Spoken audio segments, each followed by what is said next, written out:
Hello दोस्तों, आपको अजय हिंदी कहानियां चैनल में स्वागत है। आज हम एक अद्वितीय ग्रंथ श्रीमद् भगवद गीता के माध्यम से जीवन के मूल्य और मार्गदर्शन के विषय में बात करेंगे।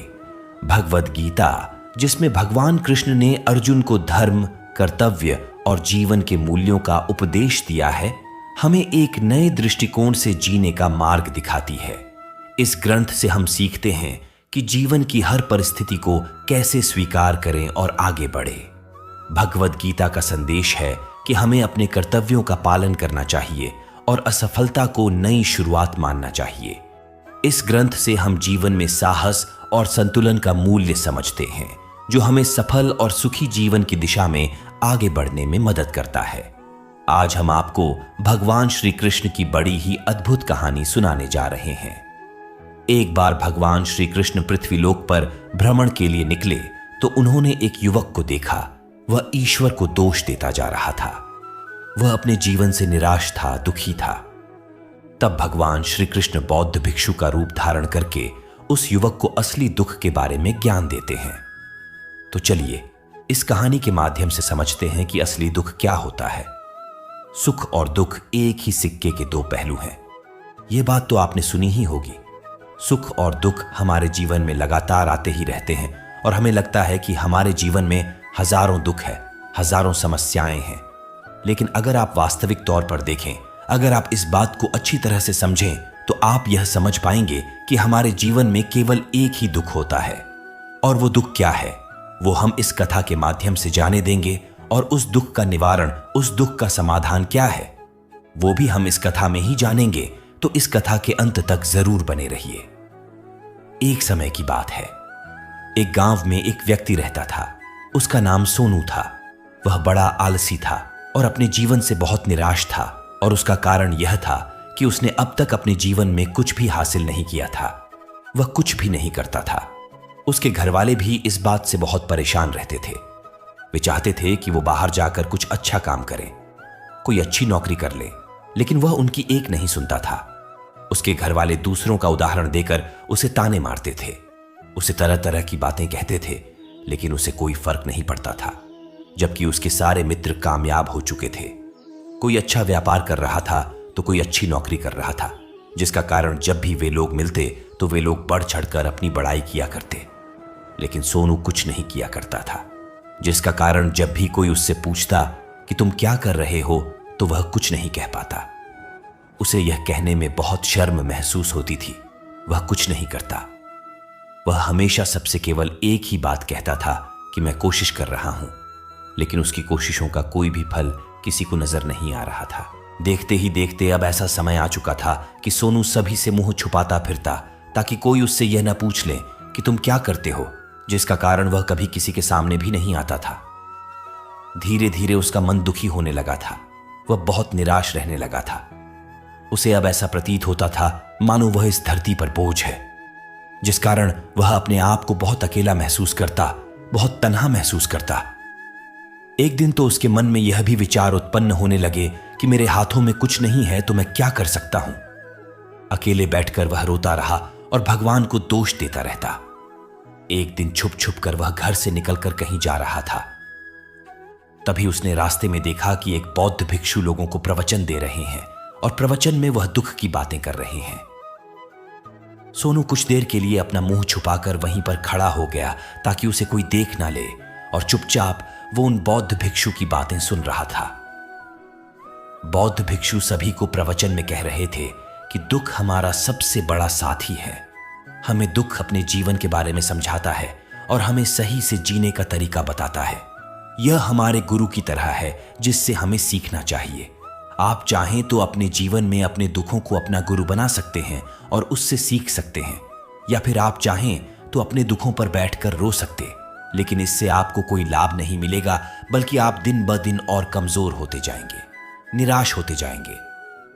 सोनू छुप छुप कर उन बौद्ध भिक्षु की ये सारी बातें सुन रहा था। जैसे ही उपदेश खत्म हुआ, वह उन बौद्ध भिक्षु के पास पहुंचा। उन्हें प्रणाम करके वह कहता है, हे महात्मा, अभी आप कुछ देर पहले दुख को गुरु बता रहे थे। आप कह रहे थे कि दुखों से हमें सीखना चाहिए, हमें उन्हें अपना गुरु बनाना चाहिए। लेकिन मैं भी तो अपने दुखों से परेशान हूं, अपने जीवन से परेशान हूं। मैंने अब तक जो दुख झेला है, मुझे तो कभी ऐसा प्रतीत नहीं हुआ कि मेरे दुख मुझे कुछ सिखा रहे हैं, बल्कि मुझे तो हमेशा यही लगता है कि वो मुझे पीड़ा दे रहे हैं, तकलीफ दे रहे हैं, और दुख की पीड़ा बहुत भयंकर होती है। ऐसा लगता है अब इसके बाद हमारा जीवन समाप्त हो जाएगा, इसके बाद हमें कुछ नहीं मिलने वाला, यहां तक कि हमें मृत्यु भी उसके सामने कम लगती है। जब लोग ताने मारते हैं, जब लोग ये कहते हैं कि तुम क्या कर रहे हो, तो मन को बहुत ठेस पहुंचती है और मैं उनसे कुछ नहीं कह पाता। सोनू की ये सारी बातें सुनकर वह बौद्ध भिक्षु सोनू से कहते हैं, बेटा, तुम्हें क्या दुख है और तुम दुख के बारे में ऐसी बातें क्यों कर रहे हो? सोनू ने अपने ऊपर बीती हुई सारी बातें उन बौद्ध भिक्षु को बता दी और कहने लगा, हे महात्मा, क्या आपके पास मेरे दुख का कोई समाधान है? सोनू की यह बात सुनकर वो बौद्ध भिक्षु मुस्कुराने लगे और सोनू से कहते हैं, बेटा, जब तुम्हारे जीवन में कोई असली दुख आए तब तुम मेरे पास आना, मैं उसका समाधान तुम्हें अवश्य बताऊंगा। उन बौद्ध भिक्षु की यह बात सुनकर सोनू थोड़ा सा अचरज में पड़ गया। उसे यह समझ नहीं आ रहा था कि क्या उसने अब तक जो दुख झेला है वह असली दुख नहीं है। उसने जो अब तक पीड़ा ये सही है, जो ताने सहे है, जो तकलीफें उठाई है, क्या वह असली दुख नहीं है? आगे वह मन ही मन खुद से कहता है कि जब मुझे मेरे अपने ही नहीं समझ पाए तो ये बौद्ध भिक्षु मुझे क्या समझेंगे। इतना सोचकर वह वहां से चला गया।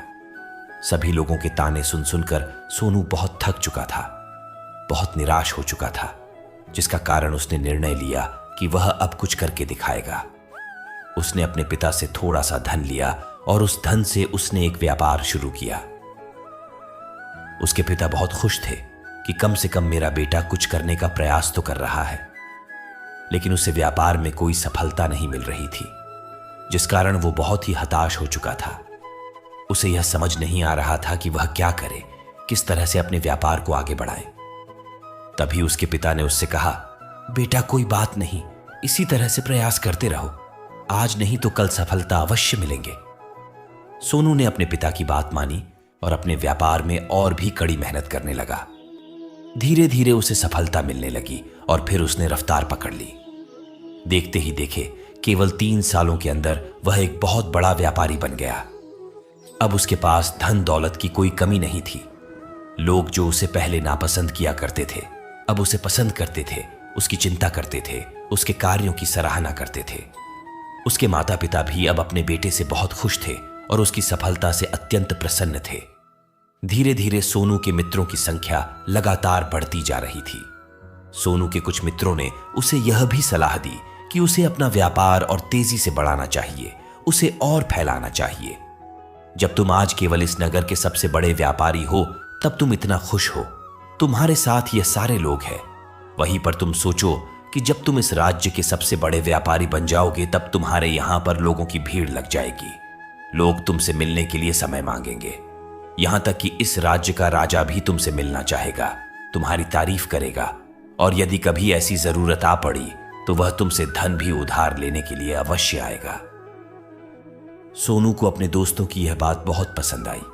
सोनू ने सोचा कि मेरे मित्र सही कह रहे हैं, मुझे अपने व्यापार को और बड़ा करना चाहिए और फैलाना चाहिए, तभी तो हर कोई मेरे बारे में जान सकेगा, हर कोई मुझे पहचानेगा।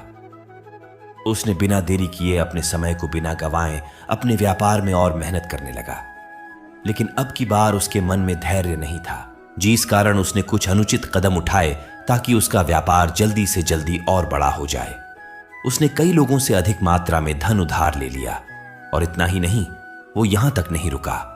उसने अधिक से अधिक मुनाफा कमाने के चक्कर में अपने माल की गुणवत्ता को भी खराब कर दिया, जिससे अब उसके माल में वह बात नहीं रह गई थी जो पहले हुआ करती थी।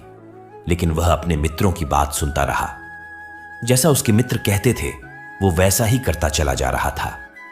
यहां तक कि उसने अपने व्यापार को और भी तीव्रता से बढ़ाने के लिए उसने दूसरे छोटे व्यापारियों के खिलाफ षड्यंत्र भी रचना शुरू कर दिया, जिसके कारण उसके मन में अब पहले जैसा सुकून नहीं था।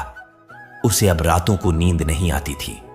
वह केवल एक ही विचार में लगा रहता था कि किस तरह से उसका व्यापार पूरे राज्य में फैल जाएगा और वह इस राज्य का सबसे बड़ा व्यापारी बन जाएगा, जिसका कारण वह दिन रात केवल इसी मेहनत में लगा रहता कि उसका व्यापार जल्दी से जल्दी और बड़ा हो जाए। हालांकि उसके पास अब सब कुछ था, धन दौलत, घर, गाड़ियां, ये नौकर चाकर, सभी सुख सुविधाएं, लेकिन उसके बावजूद भी वह उन चीजों का लाभ नहीं उठा पा रहा था, क्योंकि उसका पूरा ध्यान केवल अपने व्यापार को और उन्नति पर ले जाने में लगा था। एक दिन सोनू अपने रथ पर बैठकर एक मार्ग से होकर गुजर रहा था। तभी रास्ते में उन गुरुवर का आश्रम आया। यह देखकर वो उन बौद्ध भिक्षु के पास गया और बौद्ध भिक्षु से कहने लगा, हे महात्मा, आपने कहा था कि जब मेरे जीवन में कोई असली दुख आए तब मैं आपके पास आऊं। इस कारण मैं यहां पर आया हूं। आज मैं बहुत दुखी हूं। मैं रातों को सो नहीं पाता। मेरे पास सब कुछ होते हुए भी मैं उनका लुत्फ नहीं उठा पाता। उसने अपनी सारी बातें एक एक करके उन बौद्ध भिक्षु को बता दी। तभी वह बौद्ध भिक्षु सोनू से कहते हैं, बेटा, जब तुम पहली बार आए थे तब भी तुम बहुत दुखी थे, लेकिन तब तुमने अपने दुख से क्या सीखा था? इसके जवाब में सोनू उन बौद्ध भिक्षु से कहता है, हे महात्मा, जब मैं अपने जीवन में कुछ नहीं कर पा रहा था तब मैंने अपने दुखों से यह सीखा था कि केवल सोचने मात्र से कुछ नहीं होगा। उसके लिए हमें कुछ करना भी पड़ेगा, और केवल कोई कर्म करना ही हमें सफल नहीं बनाता, बल्कि उस कर्म को उसके अंजाम तक पहुंचना हमें सफल बनाता है। फिर चाहे रास्ता कैसा भी हो, फिर चाहे परिस्थितियां कैसी भी क्यों ना हो, फिर चाहे कितनी भी बाधाएं आपके रास्ते में क्यों ना आ जाए, चाहे ऐसा क्यों ना लगने लगे जब आपके जीवन में कुछ नहीं बचा और आप कुछ नहीं कर सकते, तब भी हौसला बनाए रखें, उम्मीद न छोड़े और आप अपने कार्य पर डटे रहे। ये सोचकर कि जब तक मैं अपने कार्य को सफल नहीं कर लेता, जब तक मैं अपने लक्ष्य तक नहीं पहुंच जाता, तब तक मैं इस कार्य को करता रहूंगा। मैं इस कार्य में अवश्य सफल होकर ही रहूंगा, जबकि बाकी लोग केवल सफल लोगों को महत्व देते हैं, उनके कर्मों को नहीं। सोनू की ये सारी बातें सुनकर वह बौद्ध भिक्षु मुस्कुराने लगे और सोनू से कहते हैं, जब तुम्हारे जीवन में असली दुख आए तब तुम मेरे पास आना, मैं तुम्हारी समस्या का समाधान अवश्य करूंगा। इतना कहकर वह बौद्ध भिक्षु वहां से उठकर चले गए। सोनू एक बार फिर से उनकी ये बातें सुनकर आश्चर्यचकित रह गया। उसे अब यह समझ नहीं आ रहा था कि क्या उसने जो दुख देखा है, उसने जो तकलीफें अब तक सही है, क्या वह असली दुख नहीं है? उसके मन में अब एक सवाल उत्पन्न होने लगा कि असली दुख क्या है और इसकी पहचान क्या है, और मुझे कैसे पता चलेगा कि किस समय में मैं असली दुख में हूं। लेकिन उसने कुछ नहीं कहा। वही ये सब सोच ही रहा था कि तभी वह बौद्ध भिक्षु सोनू के पास एक बड़ा सा कलश लेकर पहुंच जाते हैं। उस कलश के अंदर सोने के सिक्के थे। उस कलश को देते हुए वह बौद्ध भिक्षु सोनू से कहते हैं, बेटा, तुम इसे उस पेड़ के नीचे दबा दो, क्योंकि यह मेरे किसी काम का नहीं है। जब मुझे इसकी जरूरत पड़ेगी तब मैं वहां से खुद इसे निकाल लूंगा, लेकिन अभी के लिए इसे वहां पर मिट्टी के नीचे दबा दो। सोनू ने उस बौद्ध भिक्षु की बात मान ली और उस कलश को पेड़ के नीचे जाकर मिट्टी में दबा दिया और वहां से वापस अपने घर की ओर लौट जाता है। धीरे धीरे समय बीतता गया। समय के साथ साथ सोनू व्यापार में और भी ज्यादा उन्नति कर चुका था, लेकिन माल की गुणवत्ता अच्छी न होने के कारण अब उसके व्यापार में घाटा होने लगा और धीरे धीरे ऐसा समय आया कि उसका व्यापार पूरी तरह से चौपट हो गया। अब उसके पास कुछ नहीं बचा था, बल्कि उसने जो कर्जे लिए थे वो कर्जे भी उसे चुकाने थे। लेकिन वह तो यह सोचकर निश्चिंत था कि उसने जो कुछ भी कर्जे लिए हैं वो कर्जे उसने अपने मित्रों से लिए हैं, जिसका कारण वह उन्हें लौटाने में थोड़ी देर अवश्य कर सकता है। वह तो यह सोच रहा था कि उसके मित्र उसका बुरे समय पर साथ देंगे, लेकिन सबसे पहले उसके मित्र ही उसे अपना कर्ज वापस लौटाने की मांग करने लगे। तब सोनू को एहसास हुआ कि कोई भी अपना नहीं है। उसने अपने मित्रों से उस कर्ज को लौटाने के लिए थोड़ी सी मोहलत मांगी, लेकिन सोनू के किसी भी मित्र ने उसे कर्ज लौटाने के लिए वह मोहलत नहीं दी, बल्कि वो लोग उसे जान से मारने की धमकी देने लगे। अपने मित्रों के मुंह से यह सब सुनकर सोनू बहुत ही आश्चर्यचकित रह गया। वह जो कुछ सोच रहा था सब कुछ उल्टा पड़ गया, जिससे व्यापार के चलते उसके मित्र बने थे, इतने शुभ चिंतक बने थे, वो सब उससे दूर जाने लगे थे। हर कोई उससे पीछा छुड़ाना चाहता था, कोई भी उसका साथ नहीं देना चाहता था। धीरे धीरे उसकी सारी संपत्ति नीलाम हो गई। अब उसके पास कुछ नहीं बचा था। वह सड़क पर आ चुका था। उसने हार मानकर अपने माता पिता से कहा, पिताजी मेरी मदद कीजिए, मेरे ऊपर बहुत कर्ज है, मुझे उसे लौटाना है, कृपा करके मुझे थोड़ा सा धन दे दीजिए। इस पर सोनू के पिता ने सोनू से कहा, बेटा मेरे पास तो ले देकर बस यही एक छोटा सा घर है। अगर यह अभी मैं तुम्हें दे दूं, यदि मैं इसे भी बेच दूं तो मैं और तुम्हारी मां कहां रहेंगे? हमें भीख मांगनी पड़ेगी। ले देकर अब हमारे पास केवल यही संपत्ति बची है, इसीलिए मैं तुमसे क्षमा मांगता हूं। अपने माता पिता के मुख से यह सुनकर सोनू चुपचाप वहां से चला गया और मन ही मन सोच रहा था कि अब मेरे पास कुछ नहीं बचा। जो था वह तो सब लूट गया, बर्बाद हो गया। अब मैं जीकर क्या करूंगा? अब मेरे पास केवल एक ही रास्ता है जिससे मैं अपने कर्जदारों से अपना पीछा छुड़ा सकता हूं। यह सोचता हुआ वो एक ऊंची पहाड़ी की ओर पहुंचा। वह पहाड़ी पर चढ़ता ही जा रहा था कि तभी उसे याद आया कि उन बौद्ध भिक्षु ने कहा था कि जब तुम पर असली दुख आए तभी तुम मेरे पास आना, मैं तुम्हारी समस्या का समाधान अवश्य करूंगा। यह सोचकर सोनू के मन में एक बार फिर उम्मीद की एक लहर दौड़ पड़ी। सोनू तुरंत दौड़ता हुआ उन बौद्ध भिक्षु के पास पहुंचा और सोनू ने उन्हें प्रणाम करके अपने ऊपर बीती हुई हर एक बात उन्हें बता दी और कहने लगा, हे महात्मा, आपने कहा था कि जब मेरे ऊपर असली दुख आएगा तब आप उसका समाधान अवश्य करेंगे। तभी वह बौद्ध भिक्षु सोनू की इस बात को सुनकर मुस्कुराने लगे और कहते हैं, बेटा कहां है असली दुख? जब तुम्हारे जीवन में असली दुख आएगा तो मैं उसका समाधान अवश्य करूंगा। उन बौद्ध भिक्षु के मुख से यह सुनकर सोनू के सब्र का बांध टूट गया और सोनू ने उन बौद्ध भिक्षु से कहा, हे महात्मा, आखिर ये असली दुख होता क्या है? क्या मैंने आज तक जो भी दुख झेला है, जो भी तकलीफें आज तक मैंने सही है, क्या ये दुख नहीं है? क्या इससे दुख नहीं कहते? तभी वो बौद्ध भिक्षु सोनू से कहते हैं, बेटा पहले तुम मुझे ये बताओ कि तुमने अपने दुख से क्या सीखा। दोस्तों, आगे बढ़ने से पहले आपसे ये विनती है कि अगर इस वीडियो से आपने कुछ भी सीखा तो वीडियो को लाइक कर दीजिए और अजय हिंदी कहानियां चैनल को सब्सक्राइब कर दीजिए। चलिए आगे बढ़ते हैं।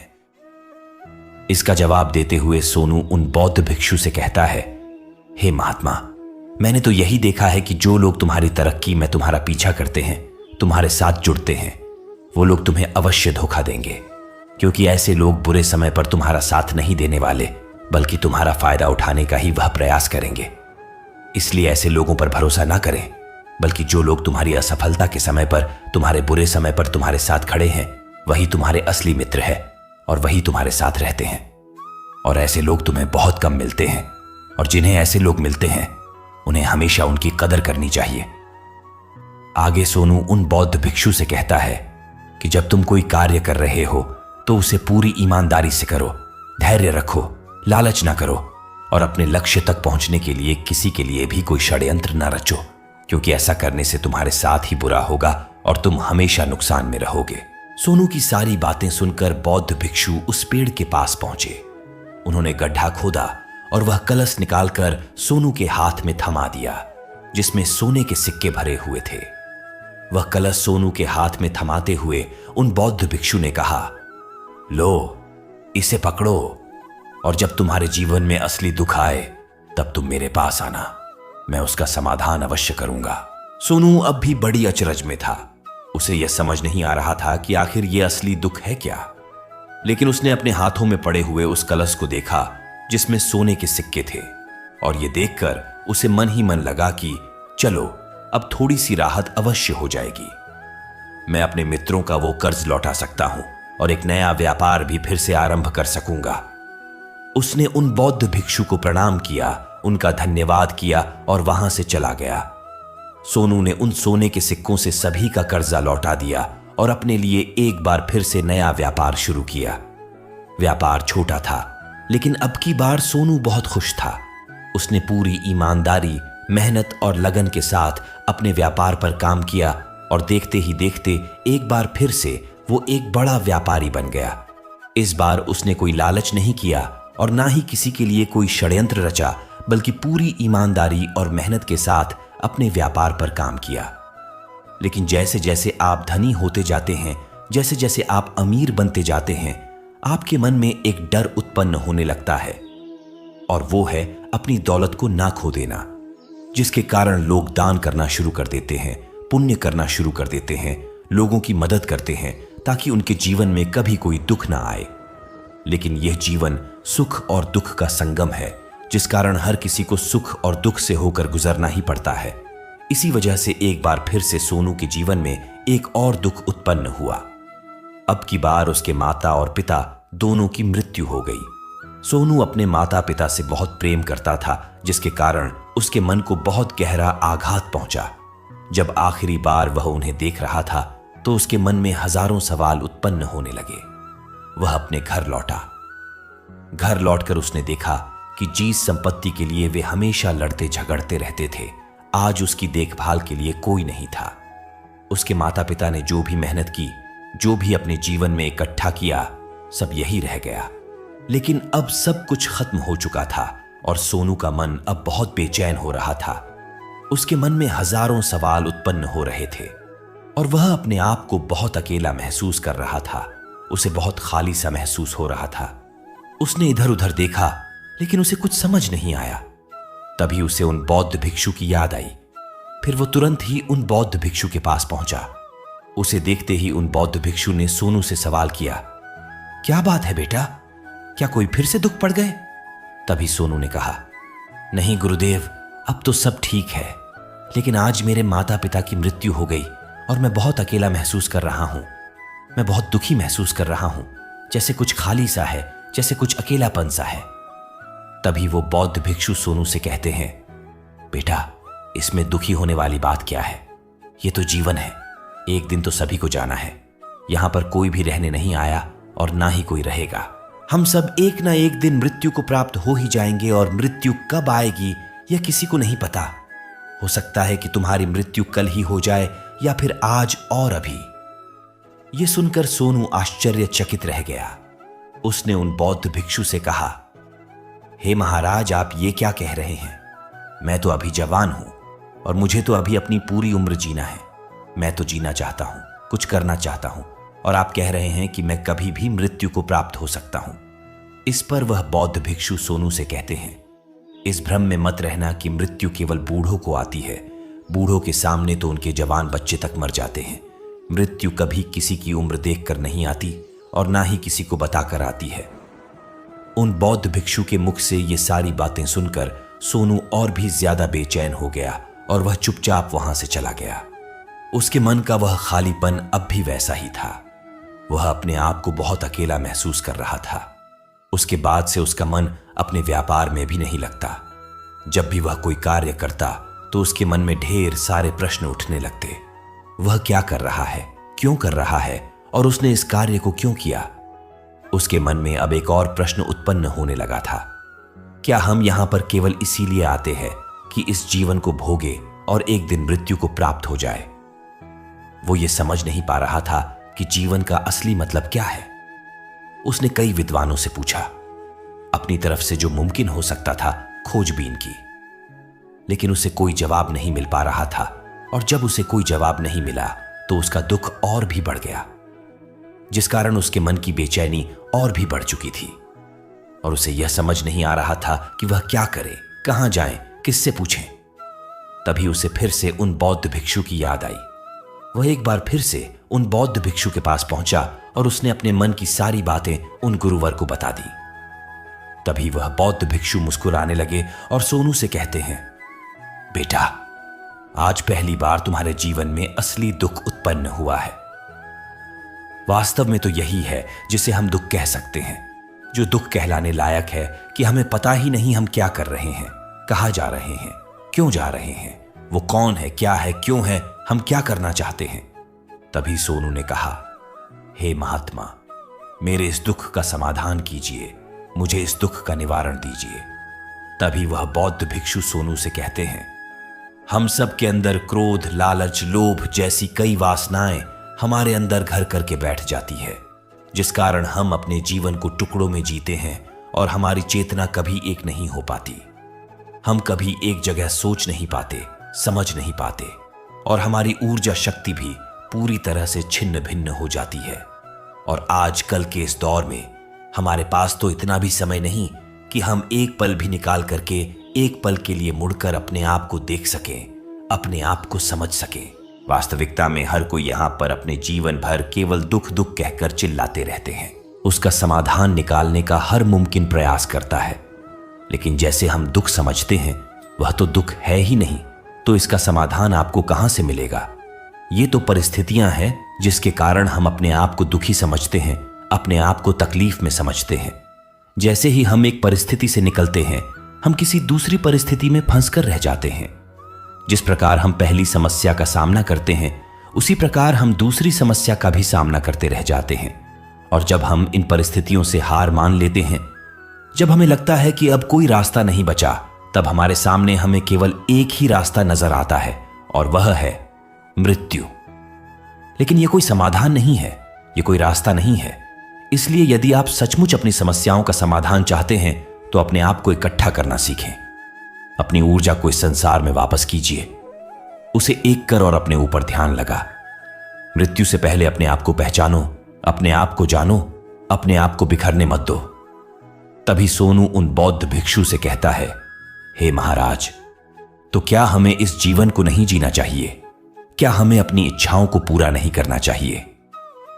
बौद्ध भिक्षु सोनू के सवाल का जवाब देते हुए कहते हैं कि हमें किसी से भी लगाव नहीं रखना चाहिए, हमें अपनी इच्छाओं को मार देना चाहिए, हमें संपत्ति इकट्ठा नहीं करनी चाहिए, क्योंकि हम मनुष्य की इच्छाएं, कामनाएं, वासना ये ऐसी होती है जैसे मानो कि एक पर्वत से गिरता हुआ झरना जिस पर किसी का नियंत्रण नहीं है सिवाय देखते रहने के और परेशान होने के। लेकिन जब तुम अपने ऊपर ध्यान देने लगते हो तब तुम अपने आप को पहचान जाते हो, समझ जाते हो। जब तुम इस पर नियंत्रण पा सकते हो तब इच्छाएं भी तुम्हारे बस में होती है और फिर तुम चाहो तो उन इच्छाओं की पूर्ति भी अवश्य कर सकते हो। गुरुदेव की ये सारी बातें सुनकर सोनू ने गुरुदेव से कहा, हे महाराज, आपका बहुत बहुत धन्यवाद। आपने मेरी सबसे बड़ी समस्या का समाधान आज कर दिया है। मैं आज से अपने आप को एकत्रित करूंगा। गुरुदेव, मानव शरीर में बहुत ऊर्जा है, बहुत शक्ति है, पर वह बेकार के कामों में लग जाती है, जिस कारण हमारा जीवन भी बेकार की चीजों में लगा रहता है। लेकिन हम कभी भी इस पर अपना ध्यान नहीं देते, हम कभी भी अपनी ऊर्जा को केंद्रित नहीं करते, अपने ऊपर कभी ध्यान नहीं देते। हमारा जीवन भी कुछ ऐसा ही है। हम अपने जीवन में हमेशा अपने आप से ऊपर वाले से सवाल करते रहते हैं कि हमारे जीवन में इतना दुख क्यों है। हम सभी के मन में यह सवाल तो अवश्य ही उठता है और इसका जवाब है कि वह ईश्वर यह चाहता है कि हम अपने जीवन के अंतिम दुख तक पहुंच सके, उस गहराई तक पहुंच सके जहां पर हमें यह पता चल सके कि हमने अभी तक अपने आप को नहीं जाना, अपने आप को नहीं पहचाना। मानव शरीर के अंदर जो ऊर्जा है, जो शक्ति है, उसके बारे में हम अभी तक नहीं जानते। हम अपने आप को चाहे तो एकत्रित कर सकते हैं, अपने आप पर नियंत्रण पा सकते हैं, लेकिन हम अपनी इस ऊर्जा का व्यर्थ उपयोग करते रहते हैं, व्यर्थ की चीजों में लगा देते हैं, जिस कारण हम अपने आप को कभी नहीं पहचान पाते और ना ही कभी अपने आप पर नियंत्रण पा सकते हैं। लेकिन यदि आप अपने आप को जानना चाहते हैं, अपने आप को पहचानना चाहते हैं, तो पहले आपको खुद को एकत्रित करना होगा, अर्थात ध्यान लगाना होगा। ध्यान से ही आप अपने दुखों की उन समस्याओं का समाधान निकाल सकते हैं और तभी आप अपने आप को पहचान सकते हैं, जान सकते हैं और अपने जीवन के हर दुखों का समाधान भी कर सकते हैं। दोस्तों, भगवान श्री कृष्ण की यह बातें अगर आपको पसंद आई तो कमेंट में जय श्री राधे कृष्ण जरूर लिखें और ऐसे ही प्रेरणादायक वीडियो देखने के लिए अजय हिंदी कहानियां चैनल को सब्सक्राइब कर ले। धन्यवाद। जय श्री राधे कृष्ण।